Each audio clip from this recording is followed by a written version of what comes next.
नमस्कार, मैं हूं सुप्रतिम बैनर्जी। आज वारदात में बात उस रात की जिसमें आंखें खोलना मना है, क्योंकि इस रात एक खास इलाके में जो कुछ होता है उसे देखने की इजाजत किसी को नहीं। यह सिलसिला सदियों पुराना है, मगर रात के इस राज का गवाह आज तक कोई नहीं बन पाया। ऐसा नहीं है कि लोगों ने तहकीकात करने की कोशिश नहीं की, बल्कि ये राज जिसने भी जाना वो इसकी हकीकत दूसरों को बताने लायक बचा ही नहीं। तो आखिर क्या है इस रात में जिसे देखना मना है?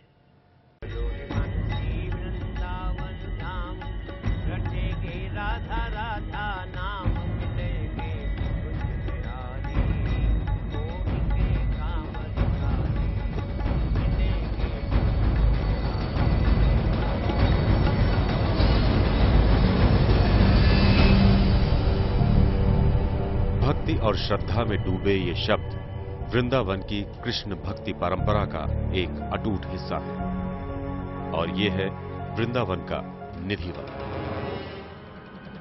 अपने आप में तमाम रहस्य समेटे, जिन्हें यहां से जुड़े किस्सों की जानकारी नहीं है, उनके जहन में ये सवाल जरूर उठेगा कि आखिर इस वन की खूबसूरत झाड़ियों में ऐसा क्या है जिसे रहस्यमय कहा जा सकता है। इसे समझने के लिए उस कथा को जानना जरूरी है जिस पर दुनिया भर के लाखों करोड़ों लोगों की आस्था है। एक ऐसी कथा जिसमें रहस्य तो है मगर श्रद्धा में शराबोर। एक ऐसी श्रद्धा जो भक्त को अनुशासन सिखाती है। अनुशासन मर्यादा में रहने का, अनुशासन उस रहस्य का सम्मान करने का जो सदियों से इस निधिवन से जुड़ा है।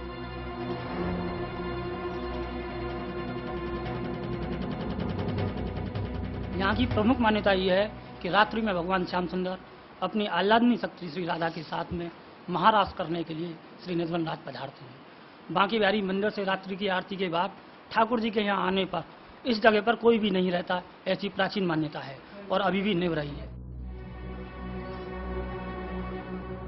अब आपको इतना आभास तो हो ही गया होगा कि निधिवन के रहस्य का संबंध लीलाधर भगवान कृष्ण से है। इस दिव्य भूमि से जुड़ा विश्वास न सिर्फ आम लोगों के लिए बल्कि वैज्ञानिकों के लिए भी कौतूहल का विषय रहा है। पूरे दिन ये निधिवन श्रद्धालुओं से खचाखच भरा रहता है। हर किसी की बस यही ख्वाहिश होती है उस पवित्र मिट्टी को माथे से लगाने की जिसे बांके बिहारी हर रोज अपने चरणों से पवित्र करते हैं। इस जगह से सिर्फ इंसानों का ही जुड़ाव नहीं है, बल्कि हजारों बंदर भी यहां अठखेलियां किया करते हैं। साथ ही निधिवन में गूंजता रहता है वो अद्भुत संगीत जो पैदा होता है निधिवन की झाड़ियों में अपना आशियाना बनाए तमाम पक्षियों की आवाजों से। मगर यहां के बंदर हों, चिड़िया हों या फिर इंसान, इन सबको यहां रहने की इजाजत सिर्फ दिन के उजाले तक है। सामान्य व्यक्ति, सामान्य कोई भी पशु पक्षी बंदर वहां तक पहुंच ही नहीं सकते। तो भावना के अनुसार यहाँ खाली कर दिया जाता है और राधा कृष्ण बिहारी जी महाराज राधा रानी के साथ यहाँ केली क्रीड़ा करते हैं। भगवान कृष्ण की लीला कथा नहीं बल्कि विश्वास है। निधिवन जैसी अद्भुत जगह शायद ही संसार में कोई दूसरी हो। देश में तमाम ऐसी जगह हैं जिनका संबंध राम या कृष्ण से है, मगर उनमें और निधिवन में फर्क सिर्फ इतना है कि उन जगहों पर कभी भगवान का साक्षात वास था और निधिवन में आज भी है। दिन भर इस वन में श्रद्धालु आते रहते हैं। वो वन जहां रात आज भी श्याम के नाम है, और उस पहर की पवित्रता को भंग करना ना ही तो कोई चाहता है और ना ही कोई चाह सकता है, क्योंकि उस पहर का साक्षी बनने के लिए भक्ति का जो स्तर हासिल करना जरूरी है वो कलयुग में शायद संभव नहीं। और जिसने भी इस सच्चाई को समझने में भूल की उसका इस युग से संबंध टूट जाता है।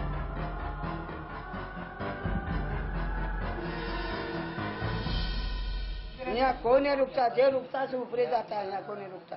भगवान तो डायरेक्ट मारते नहीं है, कुंका अंधड़ा लंगड़ा करके बाहर कर देता है। यहाँ बहुत आदमी को हो चुका है, इसलिए विश्वास है। बहुत आदमी को हो चुका है। और हाले में हुआ 4-3 दिन हुआ। कोई नहीं रुकता यहाँ? कोई नहीं रुकता है यहाँ। पशु पक्षी बंदर अंदर जितना भी है, एगो चिट्टी भी रात को तो रात भर चिट्टी चलता है, रात को भी चलता है, दिन को भी चलता है, वो बंद हो जाता है, वो चुप रहेगा एकदम, रात कहीं नहीं जाएगा। आदमी कोई नहीं रुकता है? हाँ, आदमी तो दूर, यहाँ चिट्टी भी नहीं चलता है। निधिवन में कुछ भी बेजान नहीं है। बात की जाए इन झाड़ियों की, तो अगर आप इन्हें आम झाड़ियां समझ रहे हो तो ये भी आपकी बड़ी भूल है, क्योंकि दिन भर इस रूप में विश्राम करने वाली ये झाड़ियां रात में बदल जाती हैं कृष्ण की सखियों के रूप में। इसलिए यहां आने वाले न सिर्फ बांके बिहारी को प्रणाम करते हैं, बल्कि इन झाड़ियों के सम्मान में भी कोई कमी नहीं रखते।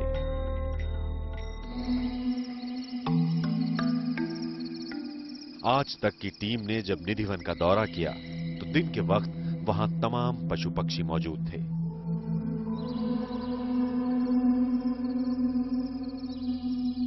मगर शाम का नजारा एकदम बदलने लगा।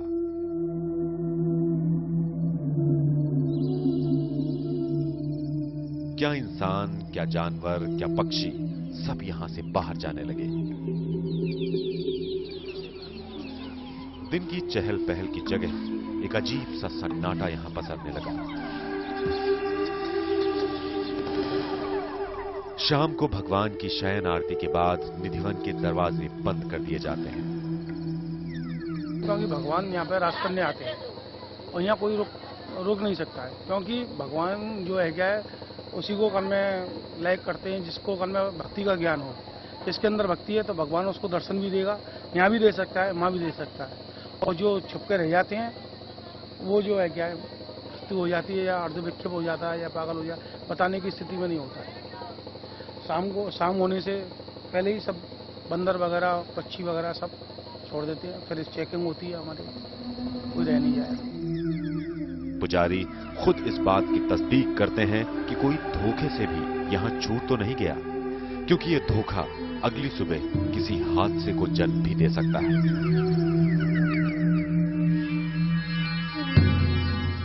दिन के शोरगुल में जहां पास की आवाज भी मुश्किल से सुनाई देती थी, रात होते होते इतनी शांति कि अगर सुई भी गिरे तो उसकी आवाज साफ सुनाई दे।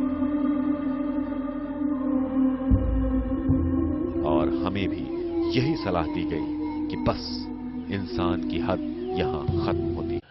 आज इंसान जमीन पर बैठे बैठे पूरा ब्रह्मांड देख सकता है, मगर जिस इलाके की हम बात कर रहे हैं वहां इंसान वो खास रात चाहकर भी नहीं देख सकता, क्योंकि यहां कौन कब क्या देख सकता है यह इंसान नहीं बल्कि भगवान तय करते हैं। और इसीलिए इस इलाके में जाने वाले लोग रात तो रात, दिन के उजाले में भी अपने कदम फूंक फूंक कर रखते हैं। निधिवन, जो हर रात साक्षी बनता है बांके बिहारी के राज का, और ये परंपरा सालों की नहीं युगों पुरानी है। वृंदावन कृष्ण को बहुत प्रिय था और अपने प्रिय को भूल पाना बहुत मुश्किल है। शायद इसीलिए समय का चक्र तो घूमता रहा, मगर निधिवन और यहां होने वाले अद्भुत रास के वो पल कभी नहीं बीते। वो आज भी जिंदा हैं अपने कृष्ण और कृष्ण की प्रिय गोपियों के साथ। यही वो जगह है जहां विक्रम संवत सन 1575 में जन्मे स्वामी हरिदास ने अपने आराध्य बांके बिहारी की तपस्या की। और संवत 1600 की एक सुबह वो वक्त भी आया जब उनकी मुराद पूरी हुई। मुराद उस जोड़ी के दर्शन करने की जो रोज यहां विराजती है। स्वामी हरिदास, जो कभी खुद ही कृष्ण की प्रिय सखी रही ललिता के ही रूप थे, उनकी तपस्या से यहां दो मूर्तियां प्रकट हुई, एक राधा की और दूसरी कृष्ण की। मगर जब हरिदास जी ने कहा कि आप दोनों की इस अपूर्व सुंदरता को लोग सहन नहीं कर पाएंगे, तो उनकी इस विनती पर इस युग में प्रिया और प्रियतम के ये दोनों रूप एक हो गए, और यही एक रूप पूरी दुनिया में जाना गया श्री बांके बिहारी जी के नाम से। बांके बिहारी की छवि में आज राधा और कृष्ण दोनों के दर्शन होते हैं।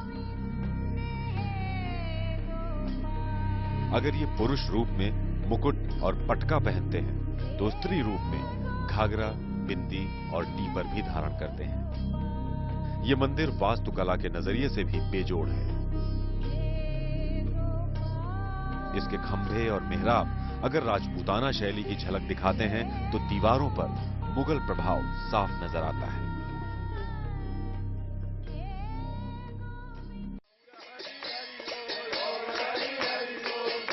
इस मंदिर में कृष्ण भी हैं, राधा भी हैं और राधा के बाद कृष्ण की सबसे प्यारी सखी ललिता भी। और जब ये सारे दिव्य रूप इस निधिवन में उतरते हैं तो उस अद्भुत पल का साक्षी बनने की इजाजत किसी भी इंसान को नहीं होती। बात बिल्कुल साफ है। यहां दिन का वक्त भक्तों के नाम है तो रात का कृष्ण और उनकी सखियों के नाम।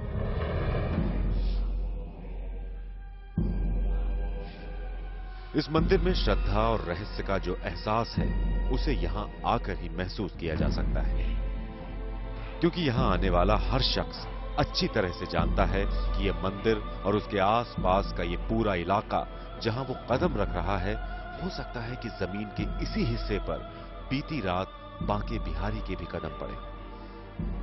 यह अद्भुत एहसास हर भक्त के मन में एक अजीबोगरीब सिहरन पैदा करता है, मगर दिन बीतते बीतते उसे इसी एहसास के साथ इस परिसर से बाहर होना होता है, क्योंकि इंसानों के हिस्से का समय अब बीतने को है। इंसानी ज़हन या इंसानी यकीन को तो फिर भी बरगलाया जा सकता है, उसे मजबूर किया जा सकता है किसी दास्तान पर यकीन करने के लिए, मगर जानवरों पर तो किसी का बस नहीं चलता। वो वही करते हैं जो उन्हें करना होता है। फिर आखिर क्या वजह है कि इस इलाके के तमाम जानवर शाम होते ही अपना ठिकाना बदल लेते हैं? है इसका कोई जवाब किसी के पास?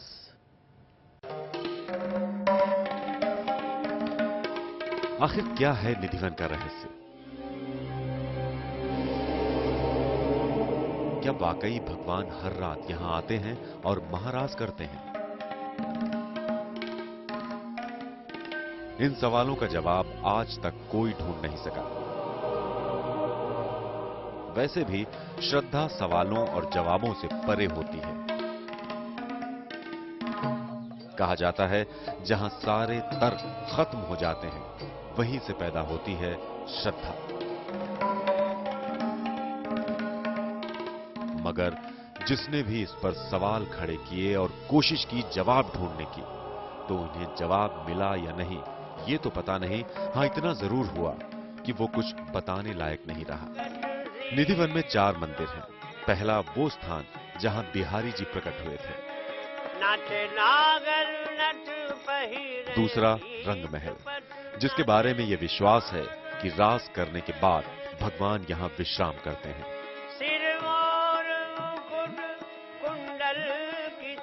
राधा कृष्ण मंदिर के बारे में उल्लेख मिलता है कि जब रास करते करते राधा रानी को प्यास लगी तो कृष्ण ने अपनी बांसुरी से एक कुआं खोदा और राधा की प्यास बुझाई।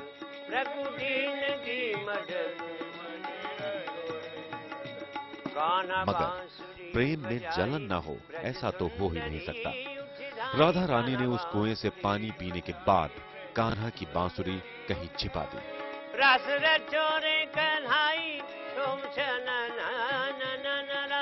ये सोचकर कि फिर किसी के लिए उनके बिहारी कुआं न खोद सके।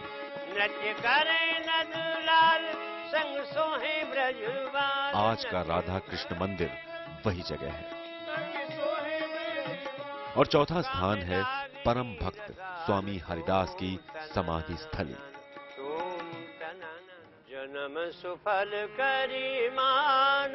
निधिवन और बांके बिहारी की ये रहस्यमयी कथाएं सवालों से परे हैं, क्योंकि यहाँ आने के बाद हमें ये बिल्कुल एहसास नहीं हुआ कि यहाँ रात में न रुकने के पीछे किसी तरह का डर या खौफ हो।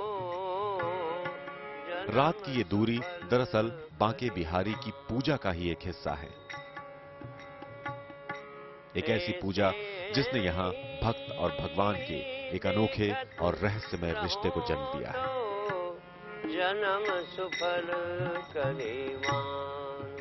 जिसको पूरी श्रद्धा से निभाते हैं यहाँ आसपास बने घर और उन घरों में बसने वाले इंसान। शाम को जैसे ही पूरी होती है बांके बिहारी की शयन आरती, उसके बाद निधि वन की तरफ खुलने वाली तमाम खिड़कियां भोर की आरती तक के लिए बंद हो जाती हैं, क्योंकि उनका प्यारा निधिवन बनने जा रहा होता है इस घोर कलयुग में होने वाले एक अद्भुत आध्यात्मिक महारास का गवाह।